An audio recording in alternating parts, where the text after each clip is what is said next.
Hey, how's it going? My name is Riley, and I'm a documentary filmmaker that likes talking about everything from filmmaking and creativity to faith. In today's video, we're going to be taking a look at how to set up the Sony a7S III with the Atomos Ninja 5 to get the best image out of that combination for ProRes RAW, as well as how to monitor the image for exposure. I think there's a couple of simple tricks and tips that I want to show you that I think can help demystify this process and help simplify it so that you can get better results more often. All right, let's dive in. Once you have the a7S III and the Ninja 5 hooked up and turned on, you're going to want to come over to the menu here in the camera and scroll down to the setup icon, and then scroll down again until you get to the 11th option, which says external output. From here, you're going to select HDMI output settings, and this is where the majority of your settings are going to be.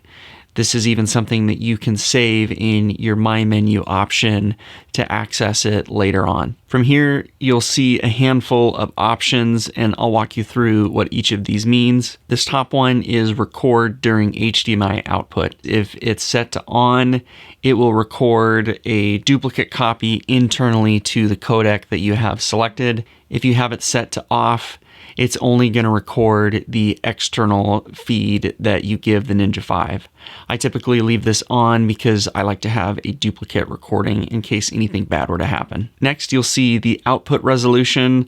I wouldn't worry about this. It's going to get grayed out when we come down here and change raw output to on. It'll remind you that you need to have the Ninja 5 plugged in. And then below that, you will see the frame rate option for the raw output setting. You're going to have three options: 24, 30, and 60p. There is no option for 120p. One thing that's interesting about the raw output setting is that this overrides whatever you had previously selected internally. So if you had the camera set to record 60 frames per second and then you select 24p on the raw output, it will override that. Effectively, what this means is that you have to change your frame rates when you're working with ProRes RAW in the HDMI output setting menu tab. Next, you'll see the color gamut for raw output. There's only two options that you can record here. These are the only picture profiles that you have to work with for raw.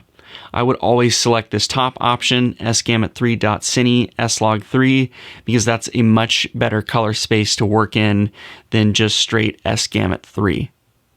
You don't have access to other picture profiles because the raw sensor data is calibrated for slog3. Next, you'll see the option for timecode output. I would always set this to on because when it's set to on, it's going to enable the record control. When you have it set to on, you can hit record on the camera and you will trigger the recording on the Ninja 5. Lastly, you have your audio options right here. Next, we'll head on over to the Ninja 5 to get that set up. Now, from here, you're going to want to set up exposure. And to do this, I typically do two things. The first is to bring up the waveform monitor. I like to place that over in the corner to get a feel for how I'm exposing my subject. And obviously, this is going to vary scene to scene depending on whether you want something really bright and airy, if you want something dark and contrasty to give it a moody look, if you want something silhouetted, if you want something evenly lit.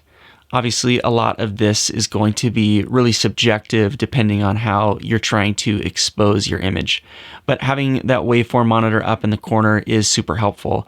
And if you decide to clear everything on the display, you can still have the waveform down in the corner, which I find to be super handy. The next thing that I would recommend doing is the step that I take that I find helps me get the best exposure, and it's to monitor everything in PQ mode. I'm going to jump on over to a clip that I shot recently with my friend Kurt here. Right now, this is displaying in the flat S-Log3 profile.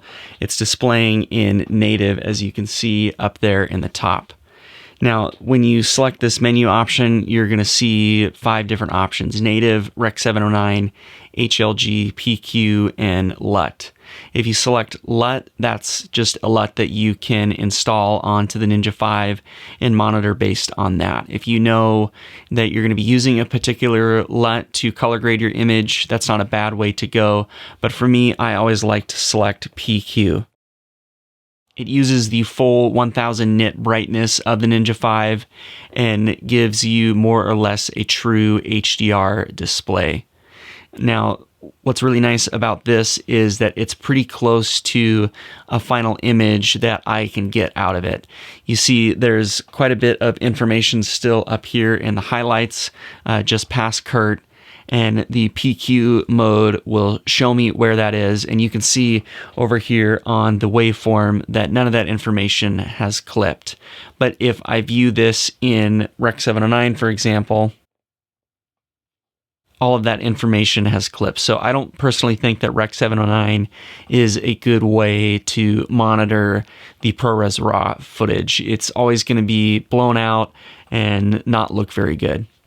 Also, HLG is another option that you can select, but the HLG mode doesn't display the full dynamic range that the PQ mode does.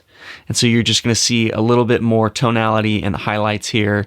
And I think that PQ is pretty accurate as far as what you can get out of the camera.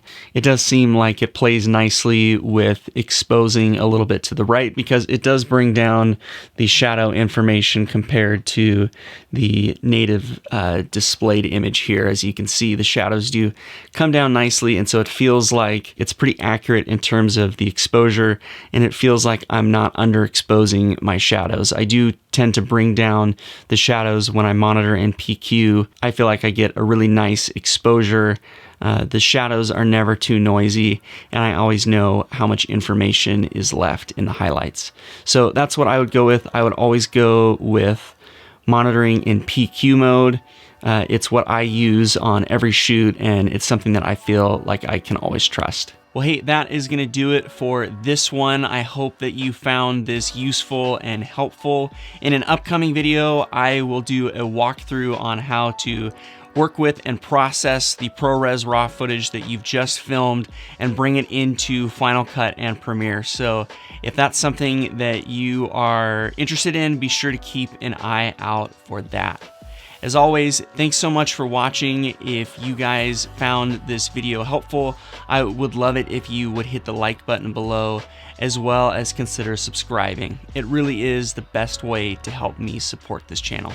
Thanks so much, and I'll catch you guys in the next one.